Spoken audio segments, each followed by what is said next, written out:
Implementing solar HVAC systems in schools. Abstract schools are unlike any other commercial property since they have special energy needs. High heat and electricity loads are the main key elements faced by design engineers. By implementing renewable energy for heating, ventilating and air conditioning, HVAC, in schools, a significant amount of energy savings can be achieved, and this will also contribute in reducing gas emission. All power plants generating electricity today produce gases and waste that have a negative impact on the environment. During the summer, the demand for electricity increases dramatically because of the extensive use of HVAC systems. This increases the peak electric load, causing major problems in the national electric supply system. Acknowledging that global warming is the #1 environmental threat, because of gas emission, puts a serious pressure on mankind to reduce carbon dioxide, CO2, emission to the atmosphere. High fuel prices force decision-makers to adopt and encourage renewable energy resources. Implementing renewable energy might be a way to reduce the demand for electricity.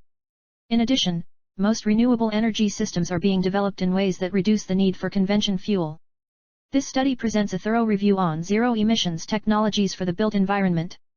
The specific attention is given for subtropical climate in Australia. Both technical and economic feasibility compared to only grid-connected HVAC are also discussed. This study contributes to the understanding and process development for implementing solar-assisted HVAC systems in buildings in Jordanian climates. Keywords component, renewable energy, HVAC, entertainment centers, zero emissions.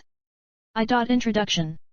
Energy needs of a schools cannot be compared with typical consumption of any other building, commercial or residential, because the energy needs is largely dependent on the specific event activity. Normally in schools the peak of required energy occurs after normal working hours or when offices are closed. Energy consumption usually depends on the timetable of the center and event public attendance. Entertainment center air conditioning is one of the major consumers of electrical energy due to the high number of people attending a performance and the instruments used during the event. Associated with air conditioning's high use of energy is significant environmental pollution, in the form of greenhouse gas emissions, with the resultant climate change impacting not only upon our environment, but also our health and productivity. One of the many ways of individually addressing air conditioning's impact upon the grid and environment, solar air conditioning is one of the few solutions that provides cooling and addresses the demand of peak loading, and does so with reduced environmental impact. Solar air conditioning is a way to reduce the demand for electricity, which means less demand for fuel and coal. In addition, many solar air conditioning systems are constructed in ways that eliminate the need for chlorofluorocarbons CFC, hydrochlorofluorocarbons HCFC, or chlorofluorocarbons HFC refrigerants. Alternatives to use solar energy is waste heat from different industrial processes such as refineries, garbage treatment facilities, etc. 2.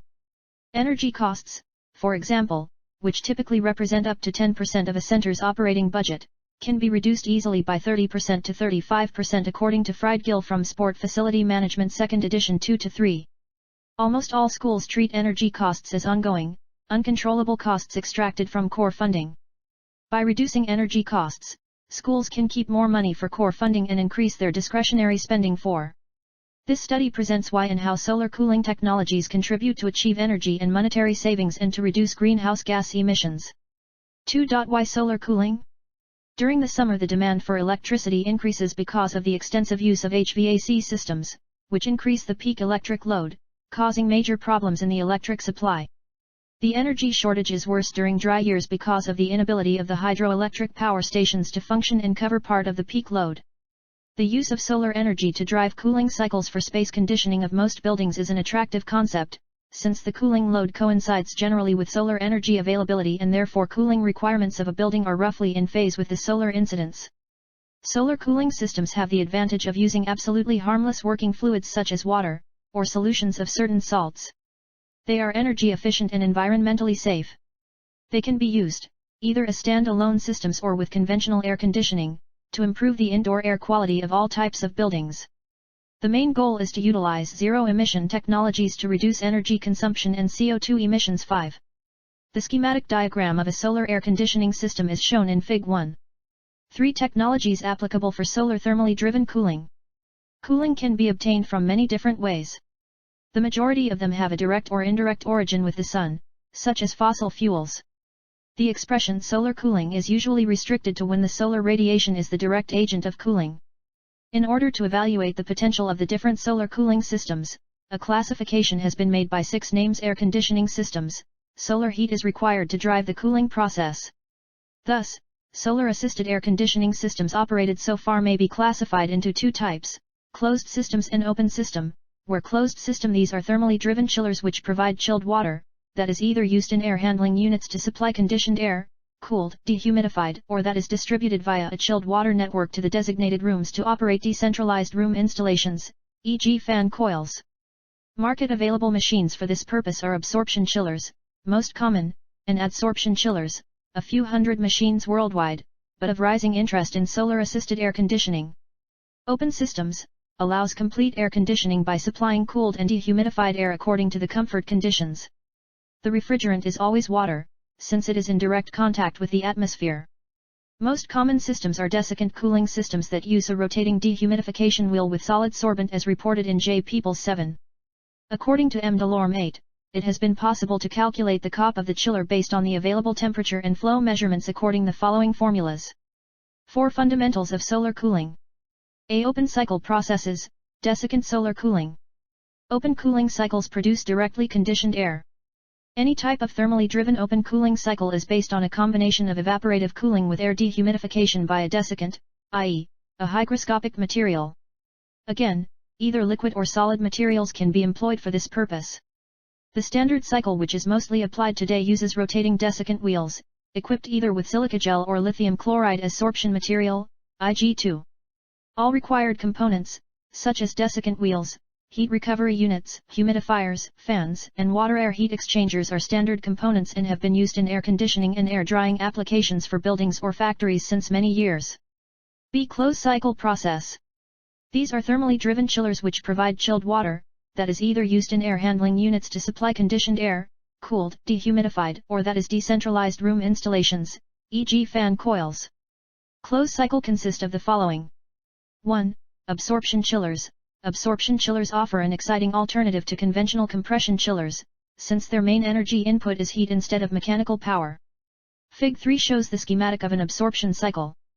Absorption chillers come in a large variety of models and types, frequently requiring heat in the form of water vapor, or even direct fire. Applications with vapor frequently fit most waste heat rejection found in industrial processes such as combination heat and power. The COP is defined as in compression chillers but with the driving heat replacing the mechanical/electrical input. Traditionally, absorption chillers are large machines with a large cooling capacity. Absorption chillers work much like conventional compression chillers, except that there is no mechanical compressor. Instead, the vaporized refrigerant leaves the evaporator to the absorber where it is diluted by a solution. The liquid solution is then pumped. Pumps are more efficient than compressors, and then regenerated with heat, in the generator, so that the refrigerant is vaporized again, at a higher pressure and temperature. It then goes to the condenser to release the contained waste heat.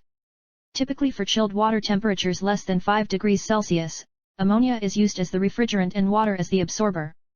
For typical air conditioning applications, chilled water above 5 degrees Celsius, the combination of water as refrigerant and lithium bromide, LiBr, as absorbent is more popular, while chillers using ammonia as absorbent are more suited for industrial refrigeration, producing chilled water down to 10 degrees C5. The condenser's heat rejection is again critical to the COP of the chiller. 2. Adsorption chillers. These chillers are similar to absorption chillers, since both are driven by heat. However, adsorption chillers can be driven by hot water at lower temperatures than absorption chillers, thus benefiting from a better efficiency on the solar collector's system because they are generating water at a lower temperature. The adsorption cycles is shown in Fig 4. From a physical point of view, both technologies differ significantly since the sorbent used in adsorption is silica gel, a solid that cannot be compressed or pumped. Instead, each compartment containing the solid sorbent is alternately heated and cooled to adsorb and desorb the refrigerant in a periodic process. An adsorption chiller consists of 2 compartments on which the internal surfaces are covered with silica gel, a highly porous solid that captures water vapor, adsorbs the refrigerant. The same compartment is then heated, regenerated, with the driving hot water at temperatures ranging from 55 degrees Celsius to 95 degrees Celsius. The refrigerant at a higher temperature moves to the condenser where it is condensed, resulting waste heat that must be dissipated. A throttle valve drops the pressure of the condensed water to the level of the evaporator. At that low pressure, it receives enthalpy from the chilled water and evaporates, moving on to the other compartment, with the regenerated silica gel, thus completing the process. A cycle can take around 7 minutes and it begins where the refrigerant goes to the evaporator, where it is evaporated with a strong vacuum, and produces chilled water. Then the refrigerant moves to one of the compartments filled with recently regenerated silica gel, where it is adsorbed. Then the cool/hot water cycle inverts. Now heat is being supplied to the compartment, regenerating the silica gel. Back as in vapor form, the refrigerant is pressurized and goes to the condenser. And in the condenser, chiller condensates releasing waste heat, to be dissipated. The liquid refrigerant is then sprayed back to the evaporator completing the cycle 11 to 13. V. Selection of the appropriate solar air conditioning technology. A general system scheme which contains both open desiccant cycle and closed cycle water chillers, is shown in Fig. 5. Solar thermal heat is provided to both applications. The scheme includes different backup system options as well, on the heat side by other heat sources, e.g., gas burner, connection to a district heating network or CO generation plant, etc., and on the chilled water side a backup compression chiller. A realized system with solar thermal assistance usually consists of a subsystem of this figure according to the solutions, following the different paths in the decision scheme. These subsystems are outlined as follows. A. All-air system. It is considered that the installation of a centralized supply/return air system is feasible and the required air change rate is sufficient to cover all sensible and latent cooling loads. In this case, an all-air system is possible, no other cooling equipment is required. A precondition is a tight and very well-designed building with measures to reduce the cooling demand, such as use of energy-saving equipment, efficient shading, minimizing artificial lighting through day lighting concepts, night ventilation, e.g., in combination with phase change materials, etc. in Fig. 6. Another example is a lectures room with a high occupation rate. In such room the required fresh air amount may be high enough to purge the sensible loads completely. The installation site is considered in a moderate, continental climate with temperate outdoor humidity and temperature conditions. Thus, a standard cycle of a desiccant evaporative cooling (DES) system is applicable. The solar thermal collector system provides heat for the regeneration of the dehumidification unit as well as for supply air heating support in winter. A backup heat may be necessary in winter and to provide additionally regeneration heat to the dehumidification unit, in case the collector power is low but dehumidification is still necessary. Figure 6. All-air system 10. B. Supply air system and chilled water distribution. It is considered that a central air handling unit is desired, however, in a building which is not sufficiently tight, the installation of a supply/return air system is problematic since either outside air is sucked into the building, internal pressure lower than external, or is lost through the building shell, internal pressure higher than external. In such a case an air handling unit to provide fresh air only would be installed. Fresh air is cooling and dehumidified and sensible loads not covered by the fresh air are purged by other means. An example might be a chilled ceiling system. Configuration in a possible realization sketch is shown in Fig. 7. A thermally driven chiller, operated with solar heat, supplies chilled water to the air handling unit and to decentralized cooling installations via a chilled water network. Dehumidification is realized in the supply air handling unit. Thus, the chilled water temperature has to be sufficiently low. The chilled water delivered to e.g. chilled ceilings is to be mixed to higher temperatures by controlled valves. The technology shown in Fig. 7 is in general applicable in extreme climates 14 to 16. C. All water systems. In case the installation of a centralized air handling unit is not feasible or desired, the only technical solution to use solar thermal energy for Building 3, a case study building for this study, is the installation of a thermally driven chiller to supply cold water to a chilled water network. Independently from the climate conditions, a low temperature of the chilled water, approximately between 6 degrees Celsius and 9 degrees Celsius, is required in order to allow for air dehumidification in a fan coil system. This technical solution is shown in Fig. 8. The driving source for the chiller is a solar collector system. At least high-quality flat-plate collectors are required to provide heat to the chiller, which either can be an adsorption or an absorption chiller. Generally, does not support a humidification process due to the difficulty of installation a desiccant wheel since there is no air handling units. 6. Solar collectors. The collector's efficiency drops as the working temperature gets higher. To work at the temperatures required for solar air conditioning, the collector heat losses must be as small as possible. Due to the temperatures involved, solar collectors' efficiency should not be calculated by a normal linear relation, but by a polynomial expression of second order to account with the losses by radiation to the sky as in 4, 8. Where is the incident angle modifier, is the average fluid temperature, is the ambient air temperature, and is the total global radiation incident on the collector surface. The remaining constants are indicated in Table 1, which presents diverse typical parameters for the most usual types of collectors. 8.k. 7. Primary energy savings. Any type of air conditioning and cooling is connected to the use of primary energy sources, to provide electricity or heat in order to operate the end-user equipment. Today, the primary energy sources used in most of the countries are predominantly composed of fossil fuels, and thus their use is linked with greenhouse gas emissions. Consequently, the basic requirement on a solar air conditioning and cooling system is the saving of primary energy and reduction of greenhouse effect supporting emission. This precondition affects the configuration and design of solar air conditioning and cooling systems. This is discussed in the following example. We consider a solar thermally assisted cooling system with a fossil fuel gas boiler as backup heat source and compare the primary energy input with a conventional electrically driven vapor compression chiller system. The backup heater is foreseen in order to cover the heat demand of the chiller in periods of low solar heat availability but still present cooling demand. Boundary conditions in this comparison are: space heating is not considered. In the reference system, energy input for dry heat rejection is included in the coefficient of performance of the vapor compression chiller. In the solar-assisted system, the thermally driven chiller is characterized by the thermal coefficient of performance. Energy effort for heat rejection is considered separately. Via COP. FCOP. Specific primary energy demand per kilowatt-hour useful cold are calculated based on the estimated average consumption data and conversion numbers. The general dependency between the primary energy demand and the solar fraction is displayed in Fig. 9. The primary energy demand is shown per unit kilowatt-hour produced cold. The demand for the reference system depends on only, thus results in horizontal lines. The primary energy demand for the solar-assisted system decreases with increasing solar fraction, but varies with the thermal. Exceeding a certain solar fraction, the primary energy demand of the solar-assisted system falls below the primary energy demand of the reference system, and the solar thermal-driven solution saves primary energy. Consequently, the system has to be designed in an appropriate way to guarantee the average solar fraction in the cooling period. 8. Financial performance. The financial performance of solar cell-assisted air conditioning must be evaluated to determine whether or not it is providing economically viable services.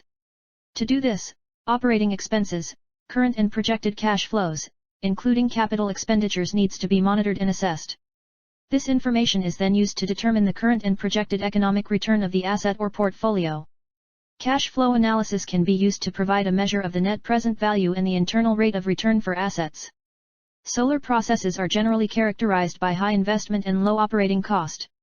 The cost of any energy delivery process includes all the items of hardware and labor that are involved in the installation of the equipment, plus the operating expenses. It is vital to determine the primary energy savings and relevant costs for different solar system. The economic analysis methods such as the net present worth, the benefit-cost ratio, the rate of return and the payback period are suitable to evaluate single retrofit options. However, life cycle analysis methods are appropriate to select most economic options among multiple retrofit alternatives. 12. A collector first cost. A simple calculation can be performed considering the collector efficiency curve obtained according to 8 by using 12. If a collector has 50% efficiency at an average temperature of 80 degrees C and considering that the irradiance incident on the collector is 800 W/m superscript 2, the collector specific area, i.e., the area necessary to produce 1 kilowatt power is 2,5 m superscript 2. Considering the collector specific cost, based on information of current solar thermal systems installed, i.e., the collector cost per collector area, the cost of collectors per power unit produced can be determined by 15. All calculations made until this moment considered only power produced by the collector. Solar thermal collectors do not produce a constant power, but a variable power which depends of the variation of the irradiance incident on the collectors due to variation of weather conditions.